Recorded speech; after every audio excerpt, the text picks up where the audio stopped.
తెలంగాణ రాష్ట్ర సాధన కొరకు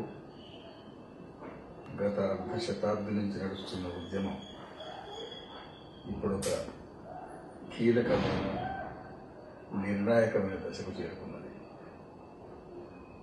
ఈ 54 ఏళ్ల ప్రస్థానంలో ఉద్యమం అనేక ఒడిదొడుకులను ఎదుర్కొన్నది, మంచి చెడులను చవిచూసింది. కానీ 1996లో పునరావృతమైన తర్వాత అది నిరాటంకంగా నిర్విఘ్నంగా కొనసాగుతున్నది. 1996 నుంచి 2001 వరకు అపారమైన భావజాల వ్యాప్తి జరిగింది. దాంట్లో ఈ ప్రాంతపు మేధావులు, విద్యావంతులు, విద్యార్థులు, ఉద్యోగస్తులు ప్రముఖ పాత్ర వహించింది.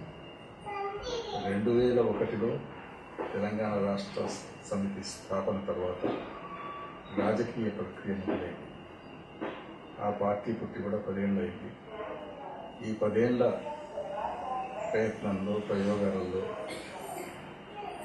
కొన్ని మంచి అనుభవాలు, కొన్ని చేదు అనుభవాలు కూడా చూశాం. కానీ మొత్తం మీద రాజకీయ ప్రక్రియ మొదలైన తర్వాత తెలంగాణ ఉద్యమం స్థిరపడిపోయింది, వ్యవస్థీకృతమైంది, విస్తృతమైపోయింది.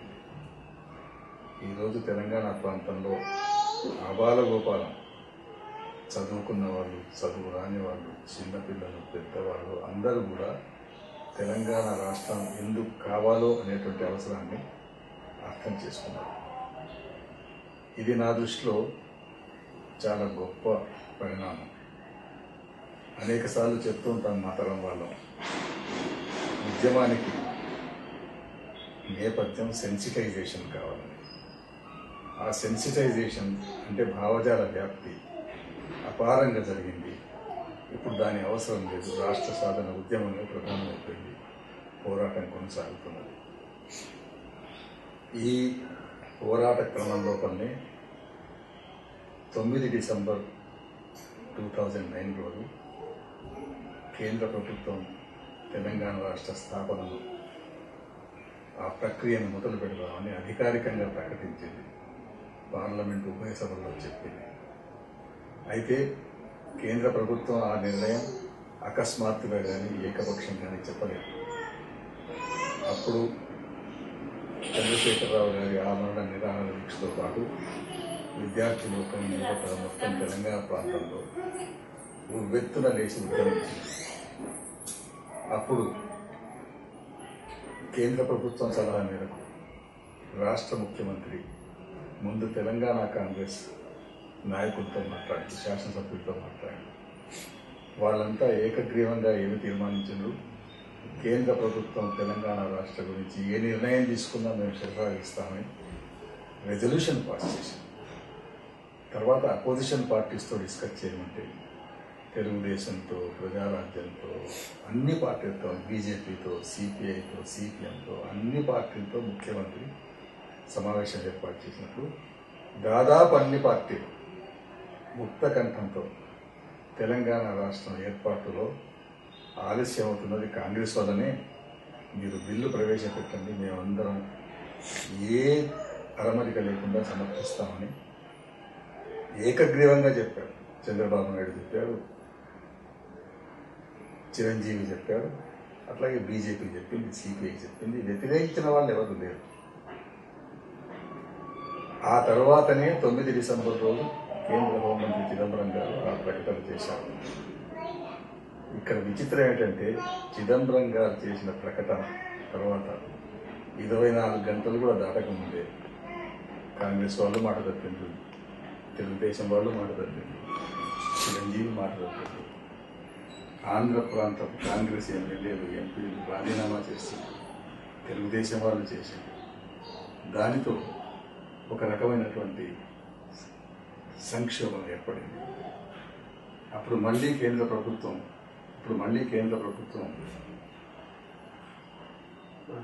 ఏదో కొంత మళ్ళా టైం గెయిన్ చేయడానికి సంప్రదింపుల ప్రక్రియని మొదలుపెట్టింది. ఆ ప్రక్రియలో భాగంగానే 5వ జనవరి రోజు కేంద్ర హోంమంత్రి చిదంబరం గారు ఒక మీటింగ్ పెట్టారు. ఆ మీటింగ్లో జరిగిన నిర్ణయం ఏమిటంటే 9వ డిసెంబర్ రోజు కేంద్ర ప్రభుత్వం చేసినటువంటి నిర్ణయాన్ని అమలుపరచడానికి ఏవైతే ఆటంకాలు ఏర్పడ్డాయో వాటిని తొలగించడానికి మార్గాలు వెతకాలని ఒక నిర్ణయం జరిగింది. ఆ నిర్ణయంలో భాగంగానే శ్రీకృష్ణ కమిటీ ఏర్పడింది. శ్రీకృష్ణ కమిటీని ఏర్పాటు చేయడం గురించి తెలంగాణ ప్రజలకు ఎటువంటి భ్రమలు లేవు. కమిటీ సభ్యులే స్వయంగా చెప్తున్నారు, వాళ్ళు చెప్పేది అభిప్రాయం మాత్రమే, నిర్ణయం కాదు అని. ఒక దశలో తెలంగాణ రాష్ట్ర సమితి కానీ, తెలంగాణ వాదులు కానీ, ఇక్కడ విద్యావంతులు కానీ, విద్యార్థులు కానీ శ్రీకృష్ణ కమిటీ ముందు మనం ఏమి చెప్పనక్కర్లేదనేటువంటి అభిప్రాయాన్ని వెలిపించాం. కానీ తర్వాత ఆలోచించాం, శ్రీకృష్ణ కమిటీ ముందు తెలంగాణ రాష్ట్ర సాధన యొక్క ఆవశ్యకత గురించి అనేక సాక్ష్యాధారాలతో చెప్పగలిగే సత్తా కేవలం తెలంగాణ వాదులకే ఉంది. కనుక తెలంగాణ వాదులు తెలంగాణ రాష్ట్ర సమితి ద్వారా విడివిడిగా కూడా అనేక వేదికల ద్వారా మన అభిప్రాయాన్ని వెలిపించాలనే ఉద్దేశంతో శ్రీకృష్ణ కమిటీకి నివేదికలు ఇవ్వడం జరిగింది. అందులో భాగంగానే నాలాంటి పాత కార్యకర్తలు కూడా ఒక సుదీర్ఘమైనటువంటి రిపోర్ట్ తయారు చేసి వాళ్ళకి ఇచ్చాం. అన్నీ చెప్తాం. రాష్ట్ర స్థాపన ఎట్లా జరిగింది, రాష్ట్ర స్థాపన వెనుక తెలుగు భాష, తెలుగు సంస్కృతి అనేటువంటి మాటే లేదు అసలు. ఆ రోజు రాజకీయ నాయకులు చెప్పిన మాటలు చూస్తే తెలుగు భాష కాదు, తెలుగు సంస్కృతి కాదు. 1953 తర్వాత ఆంధ్ర రాష్ట్రం ఏర్పడ్డాక ఆంధ్ర రాష్ట్రం ఉన్నటువంటి ఆర్థిక సంక్షోభం నుంచి దాన్ని కాపాడడానికి ఆంధ్రప్రదేశ్ ఏర్పడిందనే విషయాన్ని చారిత్రక ఆధారాలతో చూపించాం. తర్వాత గత 50 ఏళ్లలో తెలంగాణ జరిగిన అన్యాయాలు, నీళ్ల విషయంలో, నిధుల విషయంలో, ఉద్యోగాల విషయంలో, అట్లాగే ఇక్కడి భాషా సంస్కృతులపై జరిగిన దాడి విషయంలో అన్నీ సవివరంగా చెప్పాం. ఇప్పటికీ తెలంగాణ వాదుల అభిప్రాయం ఏంటంటే శ్రీకృష్ణ కమిటీ ఏమి చెప్పినా చెప్పకపోయినా, వాళ్ళ అనుకూలంగా నివేదిక ఇచ్చినా ఇవ్వకపోయినా నిర్ణయం తీసుకునే బాధ్యత కేంద్ర ప్రభుత్వంపైనే ఉంటుంది. ఈ మాట మనమే కాదు, శ్రీకృష్ణ కమిటీ స్వయంగా చెప్తుంది. కనుక కేంద్ర ప్రభుత్వం ముందు ఉన్నటువంటి కర్తవ్యం ఏమిటంటే 9వ డిసెంబర్ 2009 రోజు అధికారికంగా పార్లమెంటులో కూడా తెలంగాణ రాష్ట్ర స్థాపన ప్రక్రియను మొదలు పెడుతున్నామని చేసిన వాగ్దానం నుంచి తప్పుకోగలుగుతుందా? ఒక ప్రజాస్వామ్య వ్యవస్థలో పార్లమెంటుకి ఇచ్చిన మాట నుండి ప్రభుత్వాలు తప్పుకుంటే ఎటువంటి అనర్థాలకు దారితీస్తాయి. కనుక తెలంగాణ ప్రజలు కానీ, తెలంగాణ వాదులు కానీ, తెలంగాణ సంస్థలు కానీ, పార్టీలు కానీ ఈరోజు అడుగుతున్నది, కోరుతున్నది, డిమాండ్ చేస్తున్నది మీరు ఇచ్చిన మాట నిలబెట్టుకుంటారా లేదా అనేది. అది జరగకపోతే పోరాటం కొనసాగక తప్పదు. కేంద్ర ప్రభుత్వం ముందు కూడా ప్రత్యామ్నాయాలు లేవు. సమైక్యవాదులు గమనించవలసింది కానీ కేంద్ర ప్రభుత్వాన్ని గమనించవలసింది ఏంటంటే ఈరోజు 9 డిసెంబర్ తర్వాత జరిగిన పరిణామాలలో ఈ రోజున్న పరిస్థితులు ఏమిటంటే, ఒకటి, గతం మాదిరి కేవలం తెలంగాణ విషయం కొద్ది మందికే తెలిసిన విషయం కాదు. గత 15 సంవత్సరాల నుంచి జరిగినటువంటి ప్రయత్నం వల్ల గ్రామానికి పాకిపోయింది, ఆబాల గోపాలానికి తెలిసిపోయింది. ఎవరిని అడిగినా తెలంగాణ సమస్యల గురించి అనర్గళగా చెప్తున్నారు. కనుక మా తరం వాళ్ళకు ఒక తృప్తి ఏమిటంటే ఆ విషయాలు చెప్పే అవసరం మాకు లేకుండా పోయింది. యువతరం తీసుకున్నది. యువతరంలో పోయిన తర్వాత దాన్ని ఎవరు ఆపలేరు. కనుక భావజాల వ్యాప్తి చాలా ప్రగాఢంగా, ప్రబలంగా, విస్తృతంగా జరిగింది. కనుక తెలంగాణలో ఏ ఒక్కరు కూడా ఇప్పుడు ఉమ్మడి రాష్ట్రం రావడానికి సిద్ధంగా లేవని కుండబద్దలు కూడా చెప్తున్నారు. రెండవది, ప్రజాభిప్రాయానికి అనుగుణంగా రాజకీయ పార్టీలు ప్రవర్తించాలి. కనుక చిత్తశుద్ధి ఉన్నా లేకపోయినా ఈరోజు కాంగ్రెస్ పార్టీ కూడా మేము కట్టుబడి ఉన్నామని చెప్తాం. వాళ్ళు తప్పించుకోవడానికి వీలు లేదు. తెలుగుదేశం పార్టీకి పెద్ద ప్రాధాన్యత లేదు. వాళ్ళు ఏమి చెప్పినా చెప్పకపోయినా నిర్ణయాన్ని ప్రభావితం చేసే సత్తా వాళ్లకు లేదు. ప్రజారాజ్యం మనకు లెక్కలోకి రాదు. ఈరోజు ముఖ్యంగా పాలక వర్గం కానీ, ప్రధాన ప్రతిపక్షం కానీ తెలంగాణ ఆంధ్ర ప్రాంతపు నాయకులు నిటారుగా నిలువుగా చీలిపోయింది.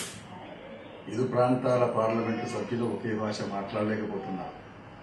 ఇరు ప్రాంతాల మంత్రులు కేబినెట్లో ఒకే విధమైనటువంటి మాట చెప్పలేకపోతున్నారు. ఇరు ప్రాంతాల ఎమ్మెల్యేలు కూర్చొని మాట్లాడలేకపోతున్నారు. ఇరు ప్రాంతాల ఉద్యోగాలు ఒకరితో ఒకరు కూర్చొని పనిచేసే వాతావరణం లేదు. ఇరు ప్రాంతాల ప్రజలు ఒక ప్రాంతం నుంచి మరో ప్రాంతానికి ఫ్రీగా పోయే పరిస్థితులు లేవు. ఇటువంటి పరిస్థితుల్లో సమైక్యత అనేది ఎట్లా వీలవుతుంది? సమైక్యత అనేది యూనిలాటరల్గా జరగదు, ఏకపక్షంగా జరగదు. ఇరు పక్షాలు ఒప్పుకోవాలి. ఈ పక్షం ఒప్పుకోవడం లేదు కనుక బలవంతంగా రుద్దలేరు దాన్ని. ఒకవేళ బలవంతంగా రుద్దే ప్రయత్నం చేస్తే తెలంగాణ ప్రాంతంలో పెద్ద సంక్షోభం తప్పదు. ఒక రకమైన యుద్ధ వాతావరణం ఏర్పడుతుంది. అది అంతర్యుద్ధమా ధర్మయుద్ధం అనే మీమాంస అక్కర్లేదు. కొంతమంది ఈ పదాలను పట్టుకొని లేనిపోని రాద్ధాంతాలు చేస్తున్నారు. ఉద్దేశం ఏమిటంటే తెలంగాణ రాష్ట్ర స్థాపనను ఒకవేళ కేంద్ర ప్రభుత్వం ఇప్పటికైనా చేయకపోతే తెలంగాణ ప్రాంతంలో క్రైసిస్ తప్పదు అనేది తేలిపోయింది. కృష్ణ కమిటీకి 31 డిసెంబర్ దాకా గడువు ఇచ్చారు కనుకనే ఆ లోపల మనం కొంత సంయమనాన్ని పాటించాలి కనుక పాటిస్తున్నాం. అయినా ఆంధ్ర ప్రాంతం నుంచి కబింపు చర్యలు కొనసాగుతూనే ఉన్నాయి. మొన్నటి ఉదంతం పబ్లిక్ సర్వీస్ కమిషన్ గ్రూప్ 1 పరీక్షల గురించి ఎంత రాద్ధాంతం చేసింది. అక్కడ గమనించవలసింది ఏమిటంటే ఆ 190 పోస్టుల్లో తెలంగాణ వాటా 42% ఉంటుందా లేదా అనేది ఒక డిమాండ్. కానీ ఆ డిమాండ్ అంత పరిమితమైంది కాదు. నాటి నుంచి నేటి వరకు తెలంగాణకు ఉద్యోగ రంగం జరిగిన అన్యాయాలకు అదొక ప్రతీక. ఉల్కీ నిబంధనలు ఉల్లంఘించడం వల్ల 25,000 పోస్టులు 1970 నాటికే పోయినాయి. ఆ తర్వాత 6 సూత్రాల పథకాన్ని ఉల్లంఘించడం వల్ల 150,000 పోస్టులు పోయినాయి. ఆంధ్రప్రదేశ్ సెక్రటేరియట్లో డైరెక్టరేట్లలో తెలంగాణ వాళ్లకు అసలు స్థానమే లేకుండా పోయింది. కనుకనే ఈ నేపథ్యంలో అడుగుతున్నాం మా వాటా ఎంత అని. వాటా చెప్పడానికి కూడా వాళ్ళు సిద్ధంగా లేదు. ఎందులో కూడా వాటా చెప్పడం సిద్ధంగా లేదు. మనం అడుగుతున్నది ఏమిటి? ఇన్నేళ్ల నుంచి రాష్ట్రంలో ప్రవహించే నదులలో ఉన్న నీటి వాటా మనదెంత అంటే చెప్పరు. నిధులలో మన వాటా ఎంతంటే చెప్పరు. ఉద్యోగాలలో వాటా ఎంత అంటే చెప్పరు. అన్నీ కొట్టుకపోతారు. మన వాటా అడిగితే విమర్శిస్తారు. కనుక ఈ వాతావరణంలో ఈ దోపిడీ కొనసాగుతుండగా సమైక్య రాష్ట్రం అనేది ఎట్లా కొనసాగుతుంది అనేది ఈనాటి వాస్తవ పరిస్థితి. కేంద్ర ప్రభుత్వం దీన్ని గమనించింది, గుర్తించింది. నాకు తెలిసినంత వరకు కేంద్ర ప్రభుత్వంలో తెలంగాణ రాష్ట్రం ఏర్పాటు చేయాలనేటువంటి ఆలోచనే ఉన్నట్టు అనిపిస్తున్నది. అది జరిగితే మంచిదే, జరగకపోతే పోరాటం కొనసాగుతుంది. పోరాటం ఏ ఒక్క పార్టీతోనూ ఏ ఒక్క వ్యక్తితోనూ ఉంటుందని కూడా క్రమది. పోరాటం మొదలై 55 ఏళ్ళు అయింది. అనేక మంది నాయకులు వచ్చారు, అనేక మంది పార్టీలు వచ్చాయి. మంచి చెడును చూశాను. కానీ పోరాటాన్ని కొనసాగింది.